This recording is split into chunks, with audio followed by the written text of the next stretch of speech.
Muito bem, hoje falaremos de novo sobre Copa do Mundo, claro, comentando a final entre Argentina e França, que demonstrou, em ambos os casos, das duas seleções, uma lição de resiliência. Tem muita gente que duvida disso, eu vou comentar aqui com um texto que eu escrevi a esse respeito. A Argentina vence a Copa do Mundo do Catar, e apesar de existir muita desconfiança por parte dos teóricos da conspiração, já que de um lado eles acertaram em enfatizar os bastidores não conhecidos deste evento mundial, não dá para dizer que seja possível manipular resultados de forma tão corriqueira como se poderia pensar nesse tipo de narrativa. Observe, por exemplo, o último lance do segundo tempo da prorrogação. O jogador francês teve a chance de fazer o gol da virada, o quarto gol, porém esbarrou na improvável, e bota improvável nisso, defesa do goleiro argentino. E há de se considerar, portanto, que no futebol existe, além do mérito, do aspecto emocional e da possível manipulação da arbitragem, apesar que o VAR agora minimiza um pouco isso, também existe o elemento do imponderável, e esse elemento não é possível controlar. Diante deste aspecto, que dá contorno ao ineditismo do futebol, podemos enfim falar do fator humano, ou seja, a postura dos jogadores dentro do campo. Tanto argentinos como franceses demonstraram na prática, pelo menos no que tange ao esporte, o que significa o conceito de resiliência, coisa que o Brasil não teve. Essas viradas são muito integrantes. Primeiro porque a Argentina domina o jogo e abre o placar de 2-0. Depois, já no segundo tempo, a França empata o jogo com 2 gols do até então apagado Mbappé. Apagado pode ser um termo estranho para falar de um jogador tão fenomenal como esse, que fez um golaço e mais 3 gols de pênalti. Isso é impressionante.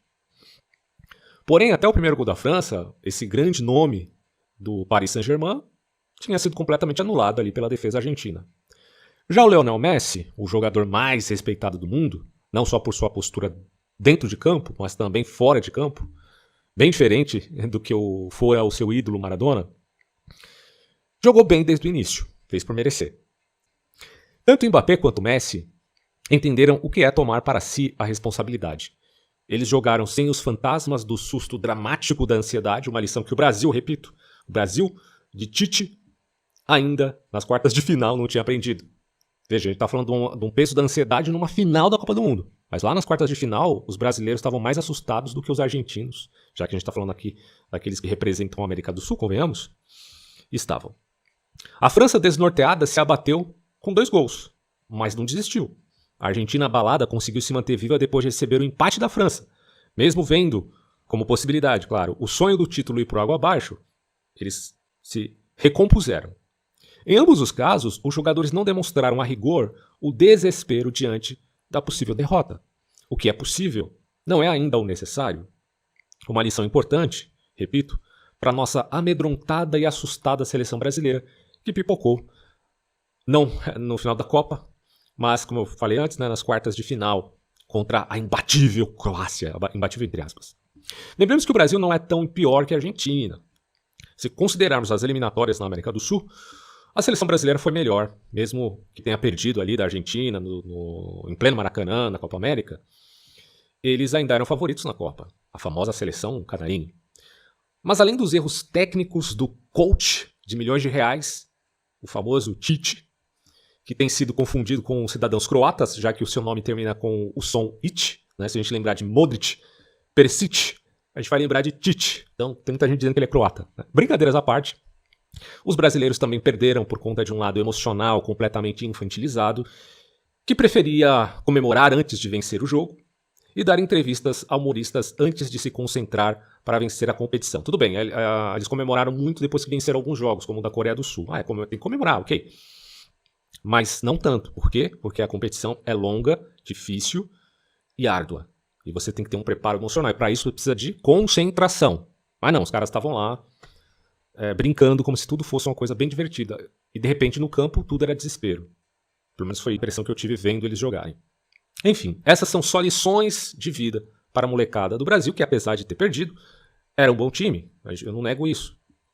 E há quem diga que o terceiro lugar da Croácia, na disputa contra a seleção de Marrocos, valorizaria um pouco disto, se não fosse o fato de estarmos falando de Marrocos. O mesmo Marrocos que, surpreendentemente, venceu Portugal, um outro time que deu vexame, assim como o Brasil. Mas voltemos à final da Copa de 2022. A Argentina demonstra mais uma vez resiliência ao se superar e fazer o terceiro gol contra a França. Ainda na prorrogação e apesar disso entregou o ouro mais uma vez também. Cometeu alguns erros, permitindo que a igualmente resiliente França fizesse um terceiro gol com o Mbappé.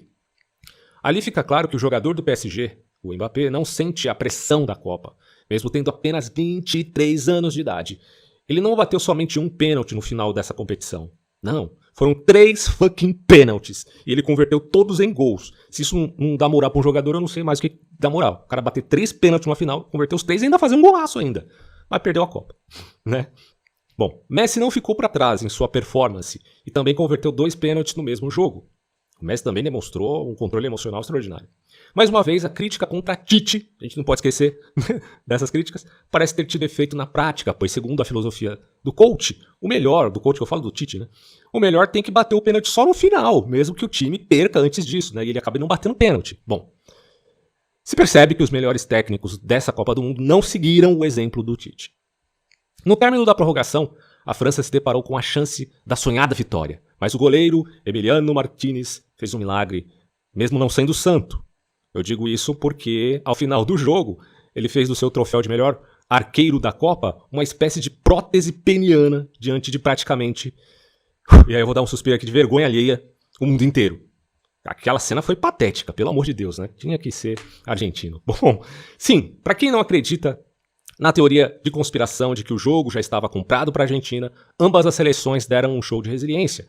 Não se deixaram abalar pela adversidade e foram vitoriosas na disputa contra o tempo. Contra o tempo, tanto a Argentina quanto a França venceram, por isso que empataram, certo? Tanto no tempo normal quanto na prorrogação. Kylian Mbappé se consagrou como fenômeno das Copas e artilheiro da competição, entregando um futebol tão bom ou até melhor do que ele joga ali no PSG. O Messi, em seus 35 anos de idade, não fez menos e se consagrou como o maior jogador da história da Argentina, com um gol a menos que o Mbappé nessa Copa, superando, enfim, Diego Maradona. Pelo menos no que tange ao aspecto quantitativo.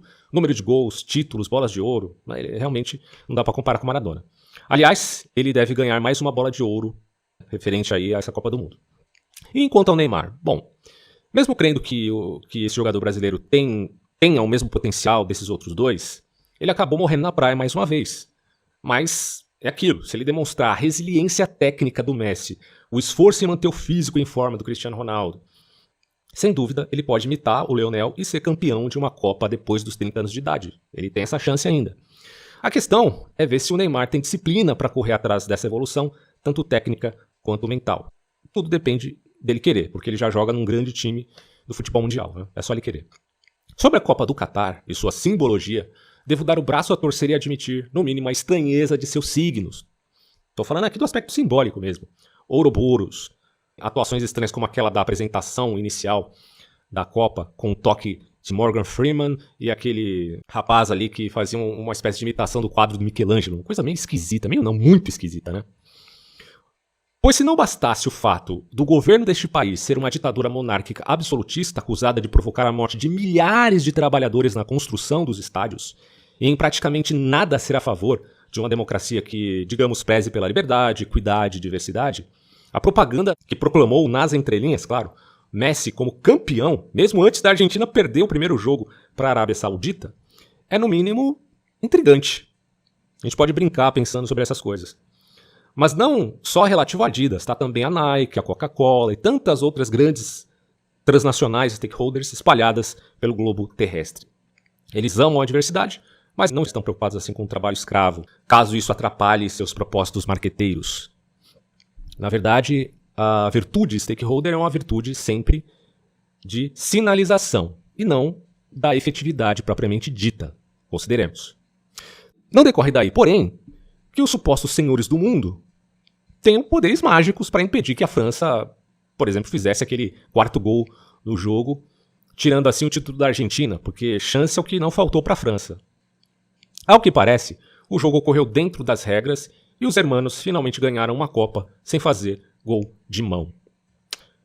Por fim, meus amigos, méritos à Arábia Saudita, o único time a bater a Argentina de Lionel Messi. Este que, apesar de merecer muitos elogios, estava com aquele manto preto de sacerdote tribal levantando a taça da ambiguidade. Se você quiser sair do senso comum e estudar filosofia, recomendo os conteúdos pagos do canal do Socran, inclusive para ajudar o projeto deste empreendimento. Confira os links na descrição. A história na ótica filosófica em Hannah Arendt, e o estudo do fascismo em Norberto Bobbio. Um abraço a todos.